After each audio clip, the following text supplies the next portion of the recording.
Hi there, my name is Ken Lammers. I'm your host for Cltv, and today's topic is going to be, well, Clarence Thomas's book, My Grandfather's Son.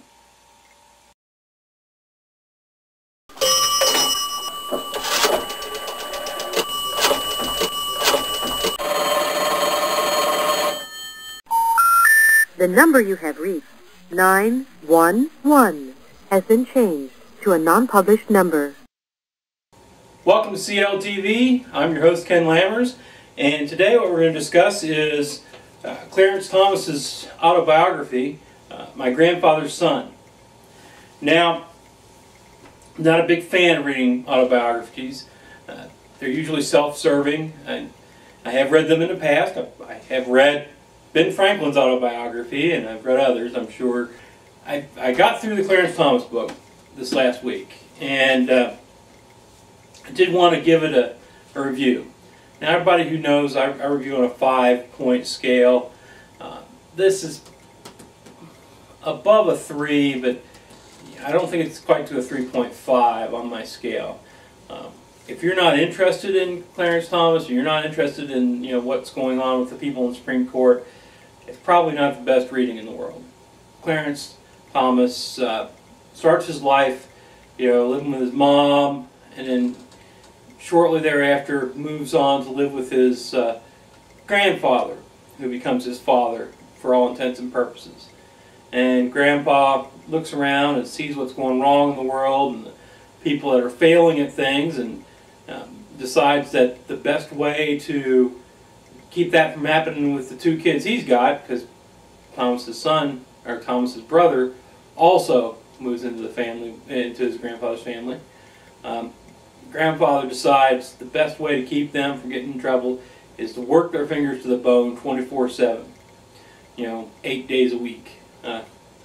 And he does, and he works them hard and keeps them going and expects them to do well at school, and has high standards all around, and they respond to it. They also eventually rebel from it, but they respond to it. We go on, we see Clarence Thomas go on, and he does well in school. He moves on to better schools. He goes up and joins a seminary, but finds his faith shaken through various events, a lot of which are race-related. And so he drops out of school, which is a huge disappointment to his grandfather, because basically he promised his grandfather he wouldn't drop out of school. He then goes on to college, and on to Yale Law School, during which times he adopts, what he calls at one point lazy libertarianism. If it don't affect me, I don't care, basically. And the prototypical, or the typical, stereotypical, let me say it that way, kind of approach that one might think of as a 60s radical taking in regards to race relations. Some of the memories that Clarence Thomas puts forward are actually in a more painful manner, I think. He remembers his marriage as being full of doubt, not sure if he should have, not sure if he should keep going with it. Has a child, which he, keeps him in the marriage, and once he's out of school, he starts working with with basically Republicans, and he moves towards the Republican view, or the conservative view, let's put it that way, on race relations. Basically, not quite our Constitution does not recognize race or class thing from John Marshall Harlan, but more along those lines than the quotas, which are favored by on one hand by some liberal groups, and on the other hand by businesses and colleges, because it makes their life so much easier. So he gets in, he starts working at the EEOC, continues to talk about his drinking problems. He ends up getting divorced from his wife, which is the second huge shock to his relationship with his grandfather. and for a long time he goes on about how their relationship is very rocky. He worked for the EOC for I don't know how many years, but several years. Unless there's a reason for him to tell the intricacies and the failures of his relationships with someone, he doesn't. Now what we do start seeing is, when he's talking about EEOC, is of course Anita Hill comes up, and he starts talking about how she was substandard, very temperamental, and she had her eyes on the prize, which was, you know, self-aggrandizement, self-promotion. Comes a point where he promotes somebody over her. He claims that her primary claim to the promotion was she walked in and said, "I'm a Yale graduate." He's not, or she's not. I can't remember who was promoted from him. And it causes problems. Eventually, she ends up going off to become a professor at a university somewhere, at law school, and he helps her along in that, you know, speaking to the dean and saying, yeah, well, this could help us both out. You know, you get a law professor, I get someone out who I need out. And he's a circuit court judge for a while, and then he, as we all know, was nominated for the Supreme Court of the United States. And the nomination wasn't dealt with immediately. They spent, you know, he talks about how they spent months, it was put off for months before hearings were held, and how he had to turn over 30,000 pages worth of documents, and how he knew that every bit of his life was being scrutinized, and how he had to go through meeting after meeting with senators, some of whom were obviously just meeting with him to try to find ways to, well, to convince others, themselves and others, not to vote for him. Of course, we all know what happened. You know, first he goes through the committee, I think 7-7 vote. He's going to go up to vote for the Senate, and then, you know, groups bring out this Anita Hill thing.